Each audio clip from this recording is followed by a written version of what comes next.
Hey guys, how you doing? Welcome back to Characters Explained, a series where I cover characters from the game Battle for Neighborville, to ultimately decide if they're worth trying or not. And in today's video, we're covering one of my personal favorites, good old Deadbeard. So without any further ado, let's get right into it.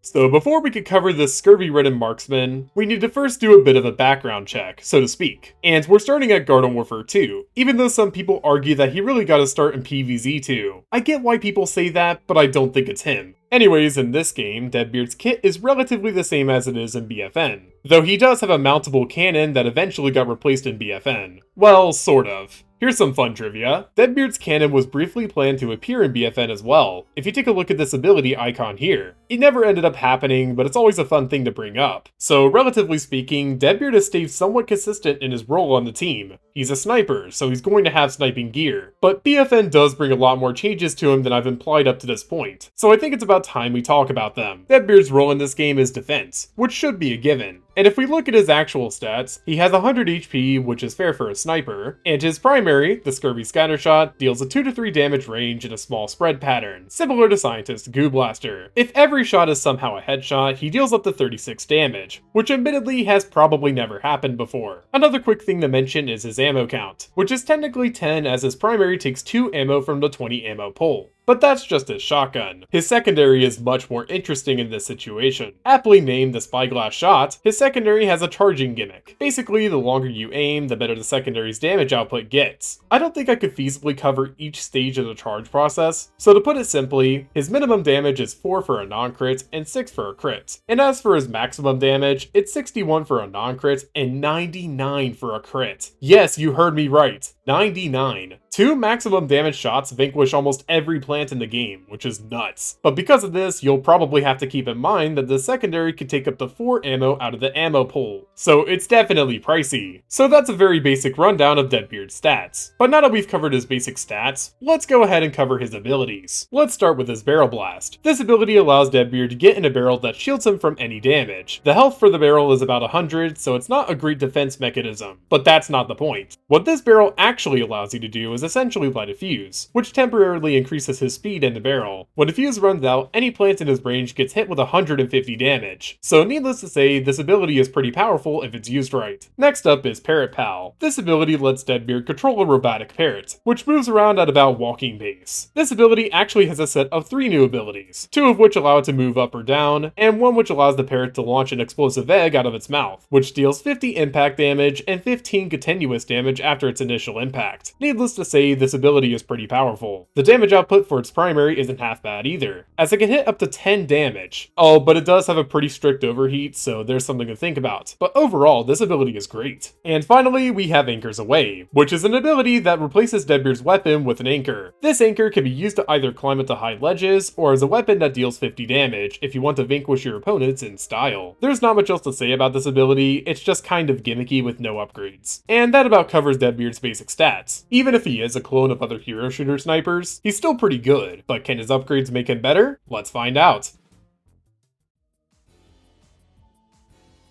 So Deadbeard has quite a few good upgrades. They're not anything too crazy good, but they certainly make an impact on Deadbeard's versatility, and there's no better way of showing that than by explaining these upgrades. So let's get into it. Starting out with the upgrades to Deadbeard himself, we have I Spy and Freebie. I Spy increases the vision you have in your sniper, and Freebie gives you 7 ammo after getting a full charge vanquish with the sniper. These upgrades are fine, they work well for being low level upgrades, but compared to the ability upgrades, these really don't mean much in the grand scheme of things. Now, let's cover his ability upgrades, because a few of these are pretty good. Starting with Incoming Keg, this upgrade increases your speed in the barrel by around 40%. It may not sound very good on paper, but when you actually use this upgrade, it's a pretty significant change. In my opinion, this upgrade is one of the only things that make Barrel Blast a genuine threat in this game, at least when it's comboed with another upgrade that we'll get to soon. Next up are the Parrot upgrades. Wind Chilled reduces the overheat of its primary, which can be pretty useful in a few situations, but the real star of this show is Plunder, which reduces the cooldown time of the explosion when you deal a lot of critical damage. So in other words, you're heavily rewarded for being good with a parrot, and it's a great upgrade overall. And finally, we're going to cover both anchor upgrades. Starting with Shore Leave, this upgrade increases Deadbeard's running speed for a few seconds after using the anchor, which is an amazing tool to have in bad situations. The other upgrade, Heavy Metal, gives you a full sniper charge whenever you use the anchor. This may sound gimmicky, but you actually can't lose this charge unless you shoot the sniper or you die. So yeah, I'm inclined to believe this upgrade's pretty good. So now that we've covered some of Deadbeard's upgrades, I'm going to give you guys 3 builds that I recommend for Deadbeard. And you're probably going to see a similarity between all of them, so get ready for that. Starting out with my personal build, we have Plunder, Shore Leave, and Heavy Metal. I'm going to be honest, I can't really talk about a whole lot of this build. It just kind of works together, you know? Like, everything here just works perfectly fine together. Moving on to a more aggressive build, we have Incoming Keg, Shore Leave, and Heavy Metal. Yeah, this build is definitely for the more aggro players out there, and I've seen a lot of people use it, so that's gotta be worth something, right? Finally, we have a build that utilizes Deadbeard Sniper, with Freebie, I Spy, and Heavy Metal. This upgrade is primarily for the crowd who enjoys the sniping gimmick of Deadbeard more than anything else, and it rewards those who know how to aim pretty handsomely. So now that we've covered pretty much everything else about Deadbeard, I think it's about time we answer the big question. Is Deadbeard worth trying? Well, I would say yes, absolutely. Even if you're not a fan of modern Deadbeard, you can't deny that he's a good character. He's one of the best picked characters, especially in Turf. And overall, I'd recommend this character to anybody who's trying to improve their aim. And with that conclusion, the video ends here. Thank you to everybody who stuck around until the end, I really appreciate it. This video probably looked and sounded pretty different, but I hope you guys liked it regardless. And if you're new around here and you like what you see, then drop a like, maybe even subscribe, and I'll be seeing you guys on my next video. Peace.